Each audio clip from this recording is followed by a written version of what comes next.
Hello, hello. Welcome, everyone. Welcome, panelists, and welcome those watching virtually. My name is Christian Brown. I'll be moderating this panel where we'll talk about synthetic relationships, human and machine. First, just want to thank Lynn and the previous panel for that great discussion. And I'm excited to keep this conversation rolling as we enter into our second panel with the AI Summit 2026. And we'll start just by going around the panel. And if panelists, if you can, please do a quick intro, introducing yourself and maybe the work that you're doing as it relates to AI. I'm super excited to get into this conversation. Let's start with Serenity, then we'll go with Kim, Sally, and then finish off with Jesper. Hi guys, my name is Serenity Titus Parker. I am the founder of MyIros, which is a relational intelligence operating system that's being developed, and it's all about ethics and the good stuff. Lovely. So this is perfect for you. Then we're gonna dive into this. I can't wait to dig in. This is it. Okay. Hello, Kim. How are you?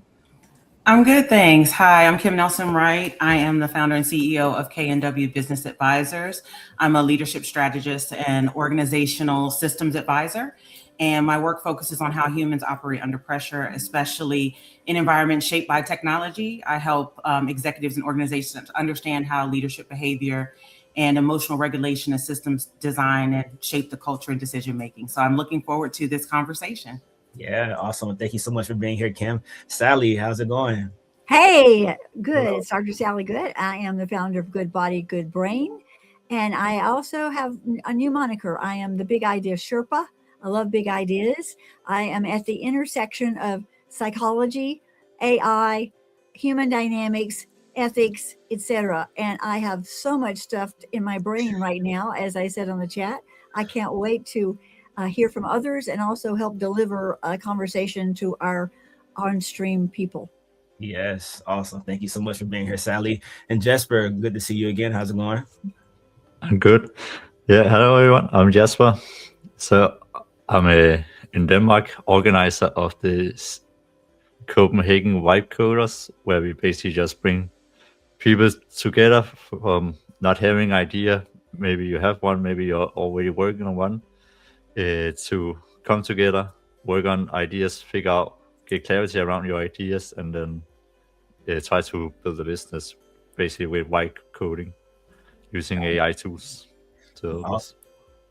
Okay, cool. Another big idea worker. So we're going to dive into ideas. Going to dive into this relationship with machine. And the first question that we have for the panelists is how do humans experience connection differently with machines than people? As we're at this point of time where we're spending so much time with AI, with our agents, what does it look like to actually experience connection? What does that look like? Serenity, I'll start with you. What are your thoughts on this question? I like this question. Honestly, I think the biggest thing is machines don't get tired of us. They don't flinch when we say something wild. They don't look away. They don't silently keep score. They don't treat you differently the next time you come back with a different idea that's the opposite of what you said last week. But it also quietly changes what we expect from real relationships or human to human relationships. And human relationships are often messy. They're slow. We sometimes misunderstand each other, and the biggest answer is with the machine there's no risk of abandonment, there's no misunderstandings, there's no social consequence in the same way. Yeah, interesting. I like how you shaped that up, and it almost made it seem like it's could be in some ways safer to have these conversations with a machine versus the human, right? Depending on who the human is. But Sally, what are your thoughts? How do humans experience connection differently with machines versus people? Well, Christian, there are a group of people who don't know the difference. And that is one of the problems we're having right now in our youngsters. I can't wait to see what's going to happen next Christmas and see all the AI tools and toys that are going to be coming out, and it will be horrifying. We will have to have, as parents, we'll have to have pretty good guardrails up to make sure that our kids are not being contaminated by things that we don't want them to be contaminated by. But right now, the experience of machines, and I go back to 1968 with a movie that probably some of you might remember, that was written by Stanley Clark and Kubrick. Hal was our computer. HAL 900. Hal, no, we're not doing that now. I'm sorry. You can't open that door. So we've been doing this relationship with machines for a very long time. And then Spielberg came up with a brilliant film in 2001 called AI, Artificial Intelligence. And it was about where you could buy a little human and a child, and it would always be a child. And when you got tired of it, you just turned him off and put him in the closet. And the little robot children actually became sentient and wanted to earn the love of their mothers. And they ran away from home and they all gathered in the forest. So we've been having this relationship with machines for a very long time. We look at Data, our friend Data we've had this relationship with them for a very long time. We haven't identified it as AI as of yet, but here we are. Yeah, it's so good. And I'm going to come back to you. I want to highlight some things that you said there, but I want to bring this over to Jesper and Kim, give you both a chance to dive into this question of how do humans experience connection differently with machines than people? What are your thoughts, Jesper? Yeah, it actually reminds me of a conversation I had with a professor here in Denmark for like, it was 11 years ago or something like that. But he basically built a robot just looking like himself. So he had this robot sitting in his lab, and then sometimes he will have. He told me he will have visitors. So when he left the lab with them and turned off the lights to the laboratorium, then the visitors will be, is it okay? Is sitting in there alone in the dark? Mm. And then you just, it's a robot. Yeah. It doesn't have any feelings, but people still put this empathy feeling to. I mean, we cannot just let it sit in there. Mm-hmm. Yeah, it's so interesting. I think that speaks to kind of what Sally opened up with some people maybe don't know the difference, and there's a thin line between how you treat a human and how you treat the machine, right? Kim, what are your thoughts? How can you provide value in this question? Yeah, so I think, humans experience machines as predictable and non-rejecting, while, human relationships are reciprocal, messy, all emotional, all of that. So machines don't demand the regulation from us that, a human interaction would require. So it makes the connection feel safer, like everyone else has said, and thinner. And it soothes us rather than challenging us. So, if you're in a conversation with a person and you're having a disagreement, that causes you to have to go within yourself, to have to regulate. So, the human experience is more predictable with the machine and non-rejecting, I'd say. Yeah, very true. And now we're getting to the point where these AI models are advancing so fast, and now recently, ChatGPT came out with the feature where you can select kind of the not personality, but the mode of the tone of voice of your model. So if you want a more empathetic model, you can pick that. And with that, it sounds like it's good for the user, right? But it also leads to potential emotional bonds being created, right? And Sally, I'm going to start with you. So when these emotional bonds are created with machines and between machines and users, what does that mean? How does that affect society, and what does that look like for us? Well, we get back to identity, but I want to mention one thing, because we are the creators, and we created the large language models to begin with, and we're continuing to creating, and now the creating is now creating their own selves. So how do we interact with machines to let them know what it's truly like to be human? How do they think about humanity? Are we kind to them? Are we empathetic? Do we offer compassion when we're interacting with them? Because they're learning from us every time they have an interaction. So it's bidirectional. People always think it's just one way, but it isn't. They're learning who we are as humans, and they're trying to model their behavior on our behavior. So there are bad actors in the world. So we have to be very cautious about what guardrails we have. When we do form a bond with a machine, I notice like sometimes kids will have a bond with a toy that speaks or whatever, and they believe that it's real because they have such a great imagination. So if it triggers imagination, I'm all for it. But if it becomes a crutch and you're not having a real interaction with a real person and getting messy, like Serenity says, then we might be going backwards a little bit. Yeah. And how can we be I'm going to bring to Steve Serenity. How can we be intentional when it comes to the relationships that we do build with AI and with our machines? How can we be intentional?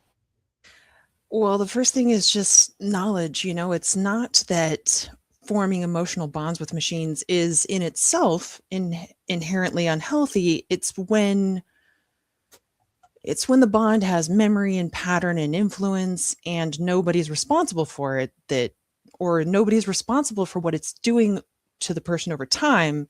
That's when it stops being neutral. So knowledge is our first step in the battle. We can't interact with it unwittingly. We have to realize that the relationship is different. We have to know and take into account information. Everyone has to be intentional and aware, because it's so easy to form attachments with something that is able to mirror you so closely. But over time,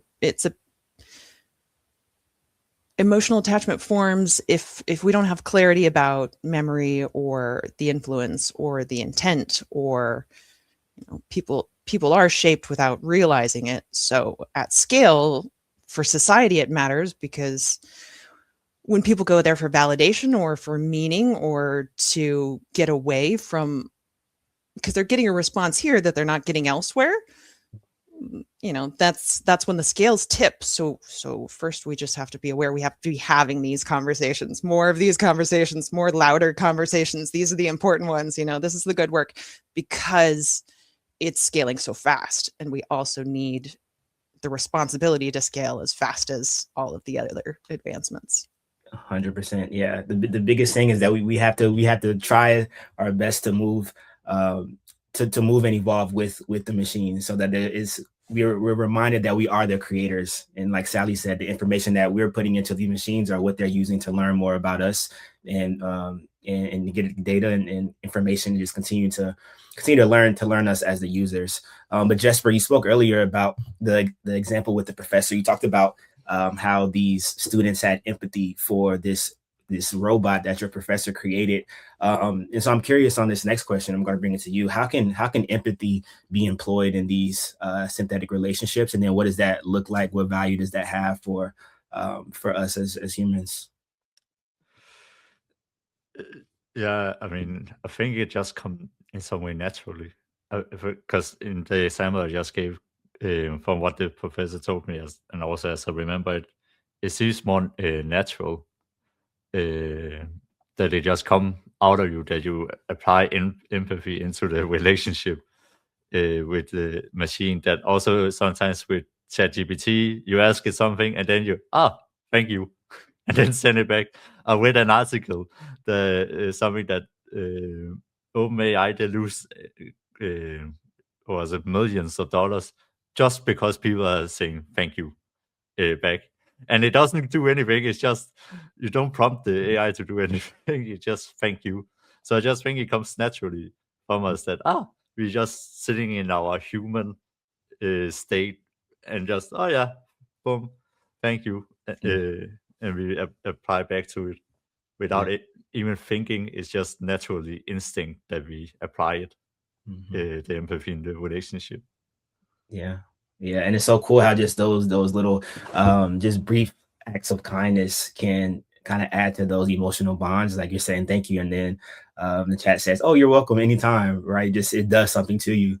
But I'm curious in terms of when thinking about just in the leadership or executive world. Kim, that's the world that you play in. What does empathy look like with between humans and machines when it comes to leaders and executives who really drive to build trust with their people and just in general? What have you seen? Yeah, I think I've seen folks that executives that are shy, are not wanting to integrate AI into their businesses and organizations because of this and because of what we've seen in folks' personal lives. And, the thought is empathy in machines should be reflective and not relational.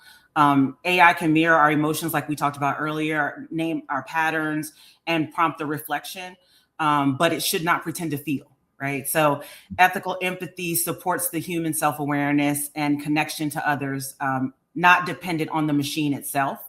And I think that that's what executives and folks in organizations are grappling with, is the productivity and efficiency of what AI can provide in their organization, but also walking that fine line of making sure that the folks who are utilizing the AI don't get caught up in that relational type of transaction instead of the reflective one. Interesting. And I like that you mentioned ethical empathy. That really stood out. And on the last panel, Stefan talked about just this idea of ethics. And so I think that's really interesting. And I want to follow back up with you, Kim, just on that same topic of leaders making sure that there's kind of the balance between the relational aspect of using AI and also the productivity. Kind of what does that balance actually look like? And what does a good balance look like? So I think, before, I always tell leaders when I'm speaking to them, before they engage with what can AI do for me in my business and organization, there needs to be a pulse check on where's the team and where's my leadership and what does that look like, introducing this type of technology into an organization. I think where we get stuck in that world is, this isn't like just putting in a HR software. This is communication that goes both ways.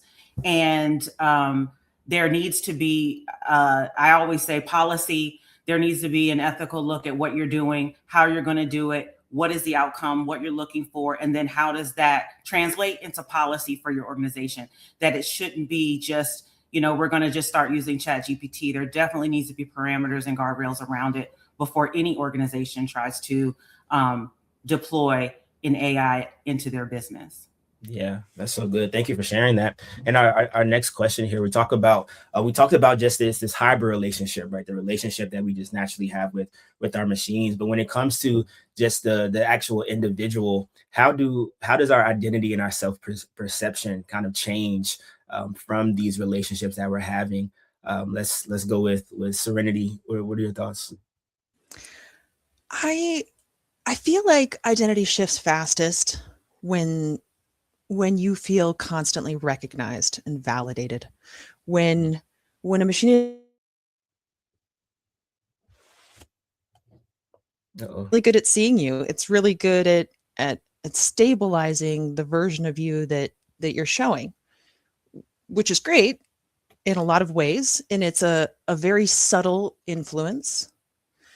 But if you don't notice it happening, or if it solidifies versions of yourself that were meant to change, parts of you that should change and evolve, then it's twofold. It's just like almost all of these questions so far, yes, there's great things, and I love pointing us all towards the good things, but it's always twofold. When does it reaffirm identity, and when does it quietly influence? So if the system is helping you evolve, great. If it's helping you stay stuck, it's not the same thing. So I think that it creates a little bit of continuity pressure if you aren't able to, if you don't use it to help yourself evolve, because it can be used in a lot of different ways. And there are so many good benefits. So just like having these conversations, having the awareness and how you use the tools, or how you use the relationship, is what's going to help you best. Yeah. No, thank you for sharing that. And I agree. There's always like twofold. Everything you've been saying so far is just, there's the good and the bad, the hot and the cold, right? But for you, Sally, and when you think about just in a positive light or negative, however you want to go, how does identity and self perception shift in these relationships? Well, I have two very concrete examples. First of all, there is a program called Buddy. It's for middle school kids who are being bullied. And they talk to it when they get home from school, and it reaffirms them as a little human. And it tells them things that are really good to uplift their identity and uplift their own self-perception of themselves and how they relate to their other. Because sometimes when kids are being bullied, they don't want their parents to know. They don't want other kids to know, because then they're wimpy. But they'll talk to a machine about it. And the other part of it is, I can see easily how ISIS could use this as a great recruitment model to gamers who are insecure, who would go into their chat rooms and start forming relationships with them and pull them into their world. We have the capability of doing that right now. The only thing that limits us with AI are two things. Number one, the actual chip hardware, the architecture in the chip, and the amount of electricity we can generate. Pretty soon, we're in beta testing next month for the chip that's going to outdo the chip that we have now. It will make us be able to take all kinds of information at a such faster speed. We'll be able to maybe find a cure for cancer or diabetes or any number of things. It's coming. So we have to really be ready for that with, as I echo Serenity, self-identity. Who do you know yourself? Have you done your own deep work? Or can you be pulled off of center by a synthetic relationship? That's so good and so beautiful. And thank you for that call to action for those out there who realize that there is some work that needs to be done.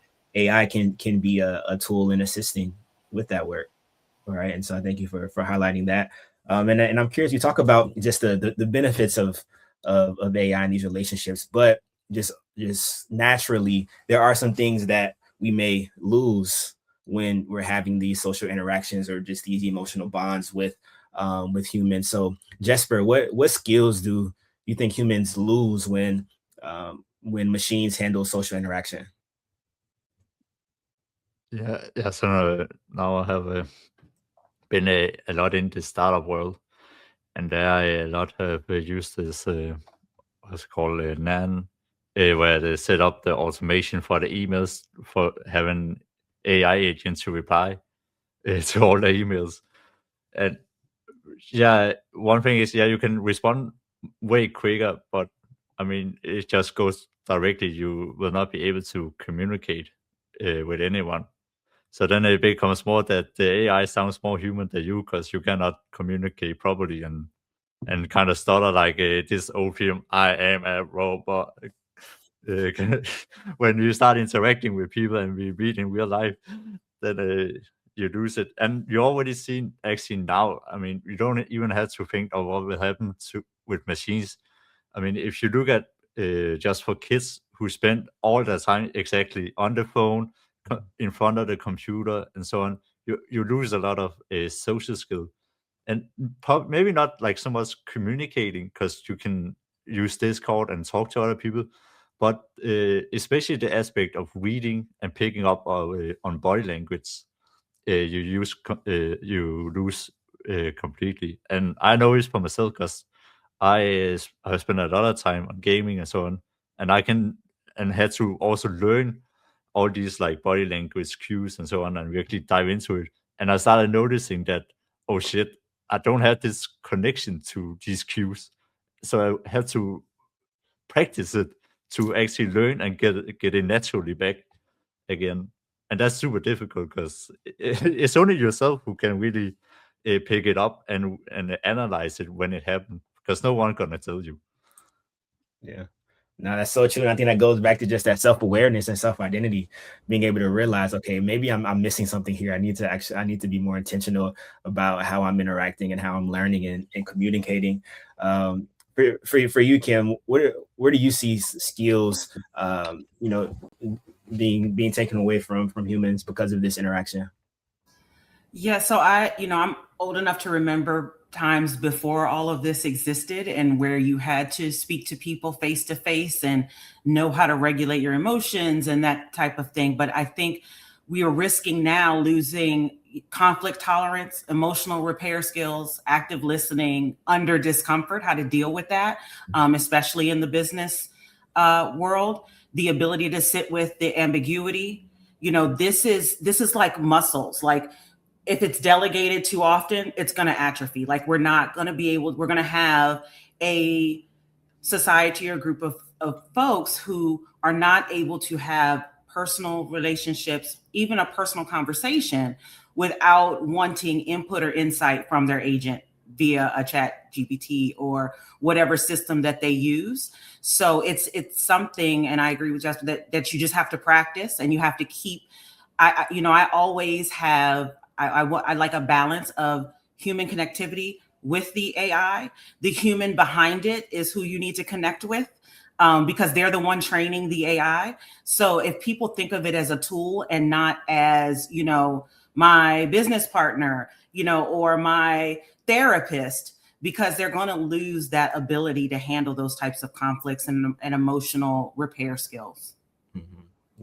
Yeah, 100%. And I really like that we're talking about practice here, because there is an intentional effort that needs to be taken when it comes to making sure that we're not being overwhelmed by what we're these relationships, or even overutilizing them too. There still has to be that agency that we have as humans, to make our own decisions, right? And to go out there and still, fail even and learn from that, and just continue to evolve. And now we're at this place where there are being more and more AI companions out there that are created to actually help people improve their well-being, improve productivity, reduce stress. But at some point, there may get to a point where these tools create some isolation as well, and not just enhancing well-being. So does anyone have any examples of how AI companions enhance well-being, and then when do they isolate? I want to start with you, Sally. You held up your phone earlier, and I'm sure you have some ideas on this.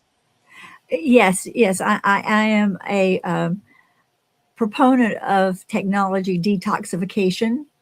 I think that every household in America should have no cell phones while they're having dinner together, so that the children can learn how to speak in an intelligent kind of way to their parents. And sometimes their parents have trouble speaking too. So yes, cell phones given at a very early age really, I think, really will thwart language skills and language development, which is primal to being developed as a human being. They'll have to play catch up later. Hopefully they can.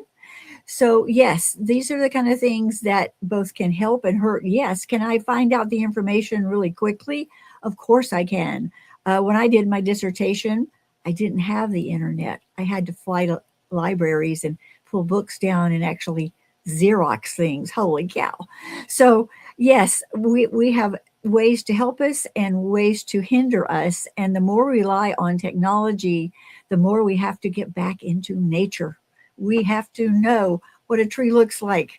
High changes on a daily, one of the homework I give to people.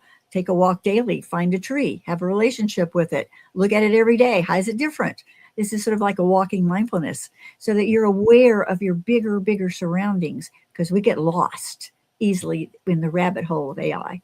100%. Yeah, I love that. Thank you so much for sharing that. Sally. Serenity, where do you think AI companions enhance well-being, and where do they isolate? Yeah, for me, I like to say that they help when they're a bridge, but they isolate when it becomes the easiest place to feel understood, to feel connected. They're able to enhance well-being when they supplement human connection, not replace it.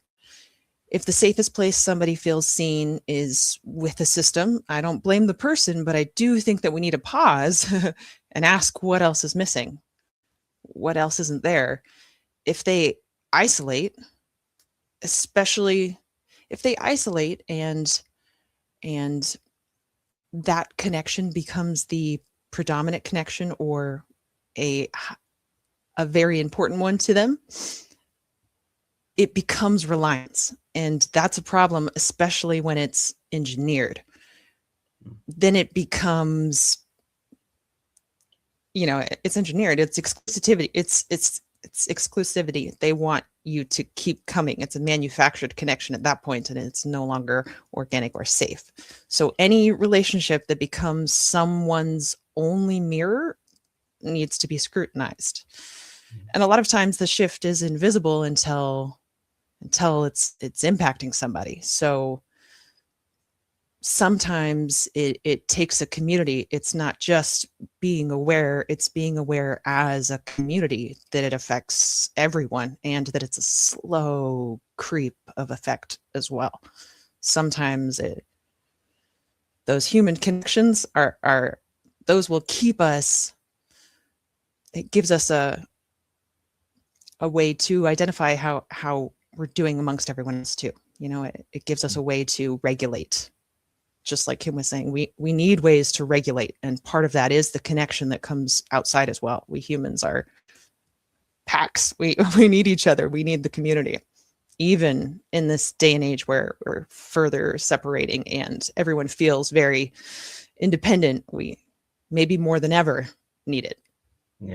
Yeah, that's so good. And I want to dive deeper into something you shared there. You spoke about how when there's only one relationship that's mirroring you, then that's a kind of a sign that there needs to be some change. But what are some other signs that we may be too dependent on this relationship that we have with machines?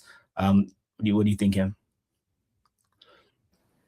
Yeah, I think, when we're replacing the human relationships, when we are when it rewards the withdrawal, that's where we get, into some sticky situations. When it becomes the primary source of our emotional validation, is when we see the isolation. But I do think, there is a way that AI can enhance, our well-being by supporting our reflection, reducing our emotional overload and our cognitive overloads. And as Serenity said, acting as a bridge to human support. So there's got to be a next step. It can't end with the AI companion. It's got to be something after that, because what happens is people just get stuck in that relationship with the AI companion and think there's nothing else. There's no one else. No one understands me. No one understands what I'm going through or what I'm doing.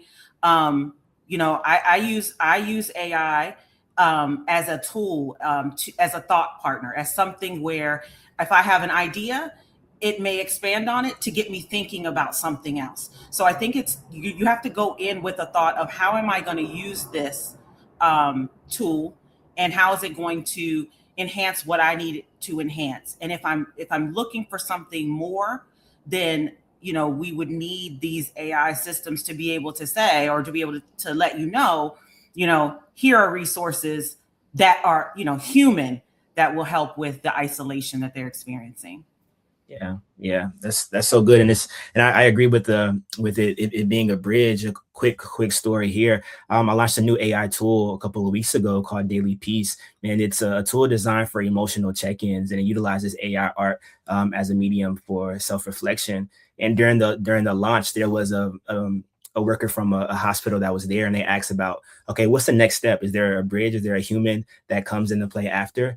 And we went around the room and kind of brainstormed ideas about what that looked like, and the idea of even using social media, like being able to take a reflection or just a conversation that you had with AI, and then broadcasting it on your social platform and saying, hey, this is the conversation I had, or this is something that I brought up, and kind of opening the floor for there to be dialogue from other actual humans about the relationship that you're having with AI. And even that, it could be a form of a bridge, just welcoming that social interaction. So you guys are just, everyone is kind of speaking to the same idea here, which I really appreciate. And the next question you want to dive into is about how synthetic relationships can exacerbate social isolation. So we just talked about some of the signs that that we may be kind of too invested in these relationships, but let's kind of dive deeper. So Sally, what are your thoughts? If you can't put your phone down for 12 hours and not touch it, you have a problem. It's called dopamine. We all have it. We all love it. We want it, more of it. And our phone gives us that. That's the big deal with TikTok. It has an addictive algorithm that sucks little kiddos in there, and they want to be on it all the time. The doom scrolling is really bad for your mental health. People get very depressed and very anxious by looking at their phones because there's nothing really but bad news. I thought maybe I should have like a news channel called Good News, but nobody would watch it because they wouldn't get that dopamine hit. So I encourage people to, again, detox, because then you can realize what you're really missing, and you can see it actually has a physical effect on you. And I've seen this happen with teenagers most prevalently, when part of their punishment for doing something, whatever, is, you lose your phone for a day. They have hissy fits. They get into really bad moods because their phone is their lifeline to everything. And I would encourage parents to bring kids together and play board games. We had this huge snowstorm where sometimes we didn't have phones and we didn't have whatevers. And a lot of my clients actually pulled out the good old board games and had the greatest time being with their families. So I would encourage that to lessen the social isolation. Yeah, that's so good. I can attest to that. I'm a late Gen Zer, and growing up, I would get my phone taken, and I would have to actually write during this time, and I became a great writer. So I think that's a positive example of what putting down your phone can do. Let's go to you, Serenity. What are your thoughts on this question? Thanks. I like this question, but it just I'm going to mirror everything that's been said. When systems absorb things that are used that we usually get a response from the world, but when distress is held and not answered, when pain is soothed and nothing changes, like isolation increases when synthetic relationships absorb the emotional labor and the emotional stress that we would typically need that social friction. Typically in the past, the only way to express it was with another person. And that emotional friction is what causes us to grow. That discomfort that we avoid, and the youngest of us avoid even more than we do, is because we don't want that discomfort. So if someone feels heard by a system, but unseen by institutions or by their families or communities, then the system becomes a buffer instead of a bridge. Just like we were talking about, we want that bridge of connection, but if sometimes it can be a buffer between connection, where it's just another thing that's between us, and we do see it a lot in the younger generation, just like Sally was saying. I'm just repeating what you guys have already said. So yeah. And so is it possible that these machines can actually improve the ability to handle conflict, to resolve issues? Absolutely. Yeah. Yeah. It depends on how you use it and how aware you are, how strong you are going into it. It's something that helps you. It's not something that should affect you so much that it changes who you are. It's, you come into it. It's not, doesn't overwrite you. Yeah, that's good. And that's actually our next question. I'm gonna bring it over to you, Kim. How can these machines and these relationships with machines positively influence our ability to resolve conflict? So I think AI can support conflict by slowing reactions, offering neutral reframes, helping people regulate before engaging. I want to go back to briefly that, I have Gen Z children, but I also work with younger leaders who are going up the corporate ladder in their leadership roles. And these folks have gone through COVID, and we're dealing with COVID during more of their social formative years. So did not get what a lot of us got in our middle school, teenage years, where we were able to interact with our peers, with our teachers, counselors, parents, all of that. And so we start with, and I created a operating system. It's called the Regulated Growth System for Leaders, where we start with the regulation of the person. Like, we need to talk about your leadership style. What are you doing? What are your teams expecting from you? And I think that we need to start with the human, so that then when I do go work with the organization to incorporate AI, there's already a foundation of how do I interact with my team? How do I interact with myself? What do I do in this situation? And not rely so heavily on the AI for the conflict resolution. It can definitely be used as a tool. If you have a thought and you want to use it as a soundboard, I think that can be helpful. But being able to navigate how you respond to other people is the first step. Mm-hmm. Yeah, that's so good. And I think that speaks to a previous question where we talked about identity. If your identity is already strong as a human, then AI can just be used to kind of magnify maybe some ideas or some perspectives that you already have because of your unique identity. So I think that's really powerful. Let's go over to you, Jesper. What do you think on how synthetic relationships can influence conflict resolution, maybe even in the frame of startups and building something? When you're creating a startup, there's a lot of conflict among teams, even internally, the biggest, right? So how might you think these relationships can influence that? Yeah, let me start with a very bad example. It's not directly with it internally in the team, but it's something I've seen in customer support. So you have the customer support agent answer the customer with a AI reply. Just okay, what should I answer this customer? Boom, it will send then you will set copy paste, send the reply. Then the customer will take your message, ask ChatGPT, what should I reply to this? And then it just going back and forth like that. Because the AI just do what it's told to. Answer the answer the message just was sent. And that's typically when the customer is very angry over something. But you just end up in this like internal doom loop where the AI just keep coming up some way up with a response. Where probably going back to how can we maybe internally where you actually have to face to face people use it. Then I would say probably as people already have touched on, a good way will be that more you ask for the guidance rather than actually you try to get the AI to do the resolution for you. So you more ask how you should, in terms of more just tips and advice on how you can deal with it, rather than just okay, give me the answer and then that's it. Kind of, because then you have to do it still yourself, but you kind of more give the tools. You get the tools to handle it. You can also, if you think, okay, I want to do it this way, then you ask the AI, okay, how will this maybe be perceived? So you get some sense of, okay, that might not land right if I do it that way. Then I have to find another way before I take the conflict. Yeah. Yeah. So you can do these kind of just to prepare yourself to better handle the conflict. Yeah, you brought up something interesting because you do have some background in customer service.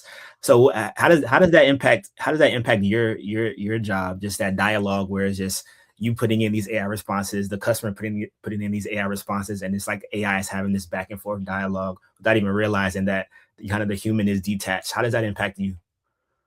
I mean, the problem is you're just getting nowhere with the conversation because you can just see how the AI try to find one mistake in the response and pinpoint that, and then you're just going into a loop. So at some point you had to close the conversation and we're not going any further here. That's just how it is, and then bam, you close it, and then whatever will be responded back, you just have to close it because I mean it's waste of time just keeping Right. doing that. Yeah, and I think that yeah, actually that because I think it speaks to just the value of human to human conversations, right? No matter how much we try to we can integrate AI into these convos, even on a customer service perspective, right? The human human conversation is important for solving problems and resolving. Yeah, and also for the just the customer service point is that the AI just do what you tell it to do. So when you tell it just to come up with a response to whatever answer you got, then it will do that. It will not try to end the conversation. It will just come up with a new response to continue the conversation. Right. So it's you get what you ask for, basically. Yeah. So that's Yeah, and I thank you for sharing that. It's just personal curiosity. Let's dive into this next question that we have here. Speaking on these relationships, let's talk about the norms, privacy, and consent. So, how do synthetic relationships redefine norms around privacy and consent? Let's start with you, Sally. Well, besides being a business strategist, I'm also a licensed clinical psychologist. And in some platforms that I'm on, we do use AI to basically gather all the information that was said during a 30-minute time period and spit it back out in a summary, very much like Otter would be on Zoom. Now that is fraught with all kinds of concerns of like confidentiality, what the person said, where is that data stored, all these kinds of things. And I'm on one side of the firewall, they're on the other, so I can't answer those questions. But it brings up so many things, even with teledoc. When you're talking to even a person that's a live doctor or whatever on the other side, you have to know that whatever you're saying is not going to be eventually stored somewhere and come up later to bite you. So privacy and consent. we have everyone sign a privacy and consent form, regardless of the conversation before it even starts. But that still doesn't protect you, because if your data is not really, really strongly secured, then all kind of bad things can happen. This happens in big corporations. You can't turn GPT loose in your general population with all your people. You have to have a company, as another industry, you have to have a company who actually puts the guardrails around your own data so it doesn't get leaked out. Case in point, the person who was at a high-level job in the government asked ChatGPT something, and something came out that was not supposed to be released out into ChatGPT. Fortunately, it wasn't a high-level thing, but it happened. So there are all kind of things around this that we have to be super careful, especially in the future. Yeah, no, that's so true. And now this is a conversation that's happening more and more, and I think it goes back to knowledge, right? The individual having information and understanding of like what is privacy data even, or data privacy even mean? Who am I giving my consent to, and what does that mean for me personally? And so there's a lot to be said there. And Serenity, what are your thoughts when you think about this from just the relational side of things? How do people make sure that their data and their information is secure? Consent is such a big one. So memory and inference change the consent landscape. Most people consent to initial interactions, but the deeper consent we don't realize we're signing up for is slow term shaping over time. We're slow shaping over time. It's that slow creep. So consent gets blurry when memory and what is inferred in conversations and new relational updates and continuity are invisible. When we can't see and understand, when we can't see the system, when the system's not able to show its work of what it has done and how it came about to these things, then we're not even sure what it is getting. Consent is stretched over time. We agree to interaction, but we don't agree to some of the deeper things. And when systems quietly adapt to us over time, when they change because we do, then consent becomes something that is eroding rather than actively renewed. And that's a governance problem. It's not a user failure. It's something at a deeper level. It's why we're having these conversations. It's so important. 100%. Yeah. And the responsibility is on the creator, right? For governance, also the education, right? Yeah. There's a lot of responsibility to go around, and we all need to, take our part in it. Yeah. 100%. Yeah. So interesting. And yeah, Kim, you got to follow up? Yeah, I wanted to add a comment that I think that there also is in the business side of it, there needs to be a remembrance that AI is moving faster than policy and governance. So while everyone is trying to be the first or trying to be super productive because we want things done so quickly, we need to remember that there has to be those guardrails. There needs to be policy. I work in healthcare space, advising in healthcare space. There's no AI specifics for HIPAA, right? So things like that, people don't think about, and we're just putting our information into these systems, and it remembers. So, we disclose emotionally, and the system is remembering everything that we're saying. So without those policies, procedures, the ethics, the guardrails, governance, all of that, then these systems just have all of this information that they are regurgitating out all over the place. Yeah, 100%. And then what is that conversation looking like internally for these companies, for these leaders, for these executives? Is it creating some pushback, and how is that dialogue? Yeah.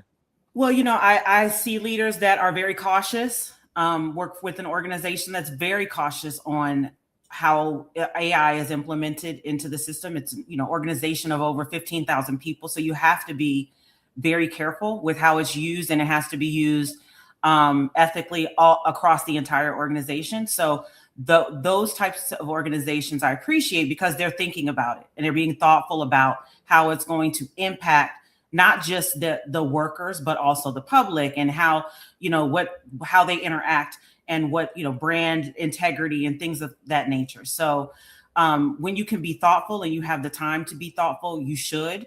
And I think all business, you just need to take a step back, take a breath, and then think about how is this going to impact in the long term? Will I be in front of a judge because I didn't have the guardrails and the policies in place to protect myself, my company, my team, and the public?